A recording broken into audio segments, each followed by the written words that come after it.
Hey everyone, and welcome back to my channel, Chillin' with D. Today we're going to talk about my birth story, and I'm just going to put this here. This is going to be some graphic details are going to be included in this video, so if you're a little squeamish, this may not be the video for you. I had my daughter in the height of COVID, full mass when we went to the hospital. My mom was my support person for my labor and delivery. I chose that because she's been there for me. She was the one that, did all my birthing classes, and it's the one I felt most comfortable having in the room when I was having a baby. I was late.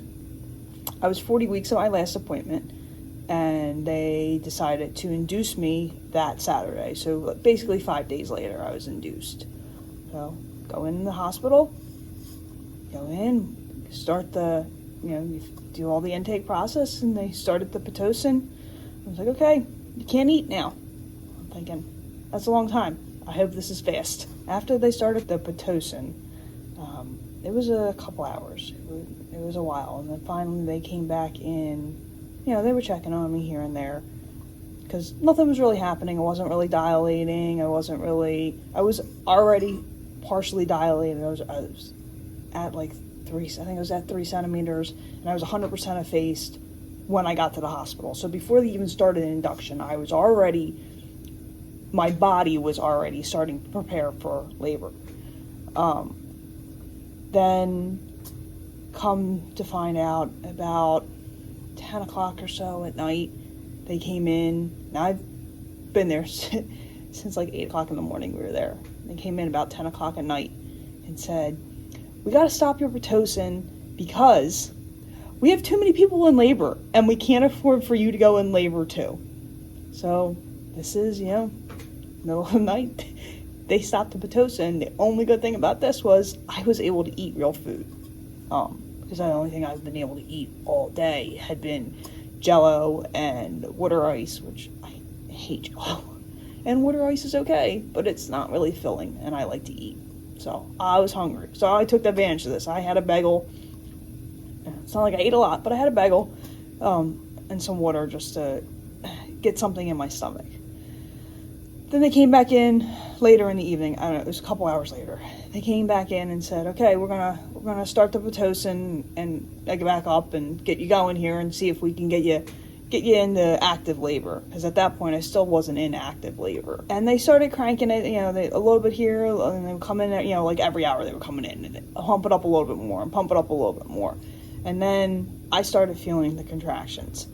I was like 6 centimeters dilated, so I still wasn't all the way there yet.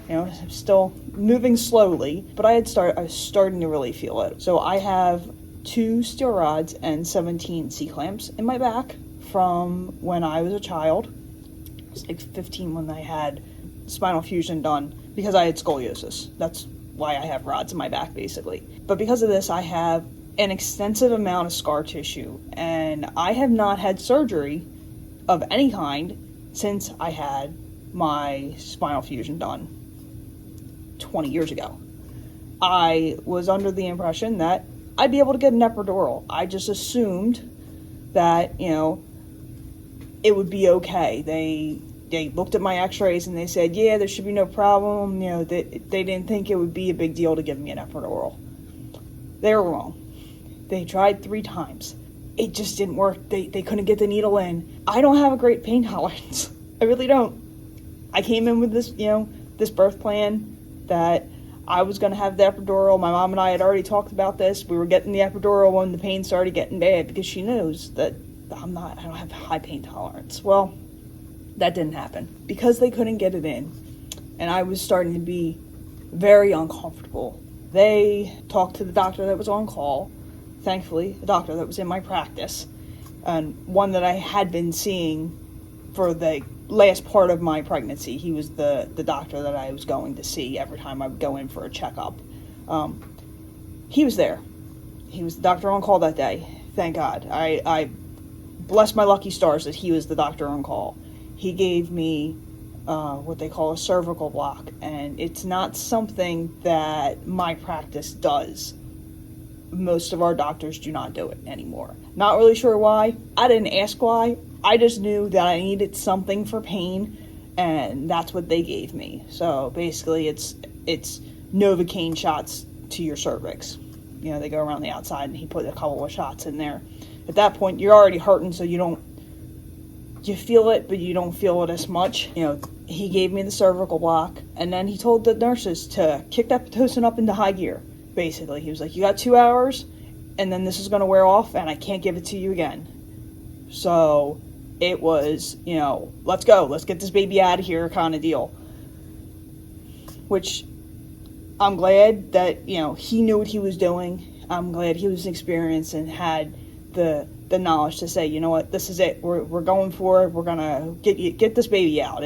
She wasn't in distress or anything, but at the same time, he knew I couldn't handle the pain. I was in some pain.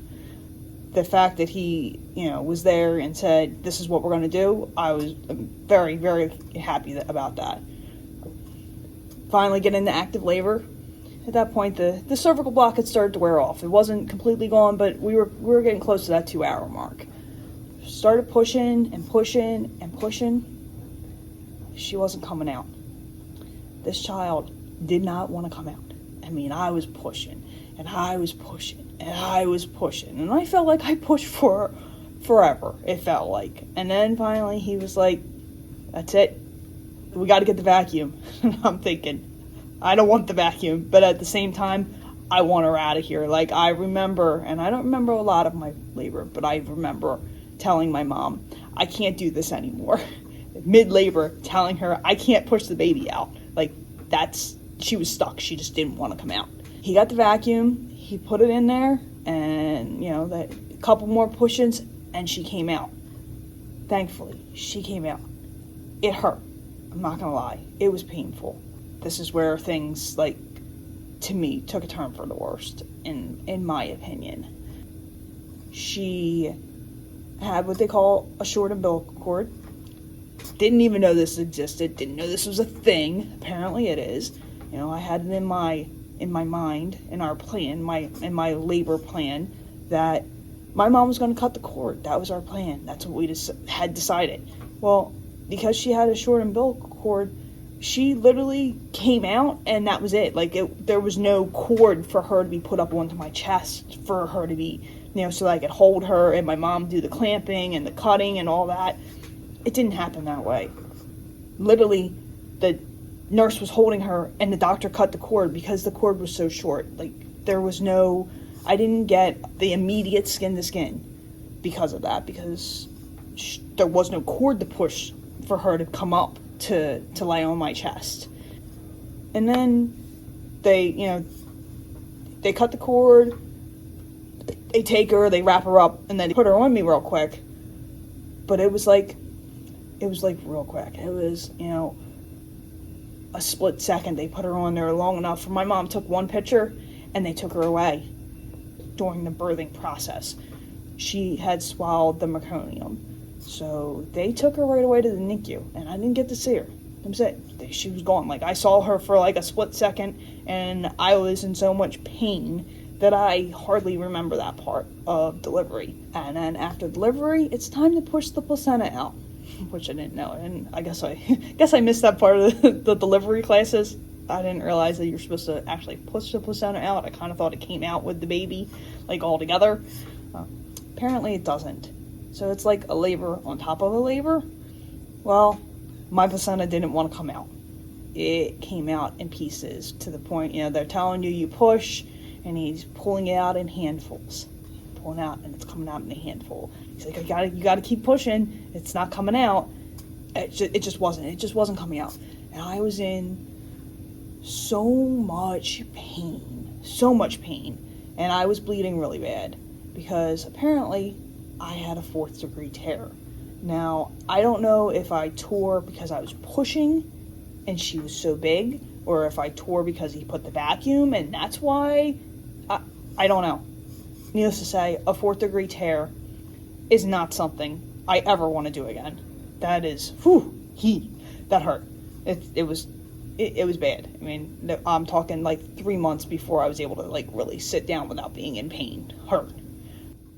he made the call that he was going to take it to the operating room, that it was becoming unsafe, basically, for me to continue being in delivery room and bleeding, the placenta not coming out. It just wasn't something he was willing to do in the delivery room. So they asked me if I wanted some painkillers because she was out. So I said yes, because the cervical block had worn off. We were done. That I was feeling everything. So I got some heavy duty painkillers and off to the OR I went. And then I woke up, the recovery room you wake up in after surgery. He called it a DNC, but it wasn't a total DNC, I guess, because some of it came out on its own. But basically, he had to go in there with a scraper and in his hand and scrape all the placenta out of my uterus, which I just never thought that was something I would ever have to go through. Again, I'm in the recovery room. I don't do anesthesia well at all. It's just not something I tend to take a long time to come out of it. So when I finally was able to get back to my room, my mom was waiting for me, but I still wasn't able to go see her because she was in an NICU, and that's where she stayed for 3 days. The 3 days we were in the hospital, she was in an NICU because she was having trouble breathing, so they had to give her supplemental oxygen for the time that she was there. So I missed a lot of that first experiences. I missed the skin to skin. We didn't get to do any of that. And because it took me so long to come out of the anesthesia, I didn't see her until she was like 6 hours old. Like, by the time I was done surgery and was coherent enough to be wheeled to the NICU, because I wasn't allowed to walk, they put me in a wheelchair to go see her, she was 6-7 hours old. Like, it was the end of the day. She had gone all day without seeing me. And at that point, they'd already given her a bottle. They'd already given her a pacifier. I didn't even get an option on that because I wasn't able to take care of her right away, basically. So they had to make those decisions without me. And I'm glad they did. I just wanted her to be healthy. I went through a lot to have her, and now she's in a NICU, and this is a whole new experience. She's bundled up, and she's got IVs, and she's got wires on every extremity. She's got a wire somewhere taped to her, and that's not the way you want to see your baby. It's just not. It was an eye-opening experience, to say the least. I don't know that having another baby is in the cards. That delivery was pretty rough, and I definitely couldn't go through that again. I just couldn't. I know that I wouldn't be able to. Like, the recovery was rough, the delivery was rough. It's just not something I would want to do again. But because I did have IVF, so she does have a quote-unquote twin sitting in an embryo that I have saved for her. If I decide that I do want to have another baby, I think that it'll be a planned C-section. It just will be, because I can't do that again. Just can't. Thanks for watching my video. If you enjoyed it, I would appreciate it if you could drop me a like and subscribe to the channel, and we will have more to come.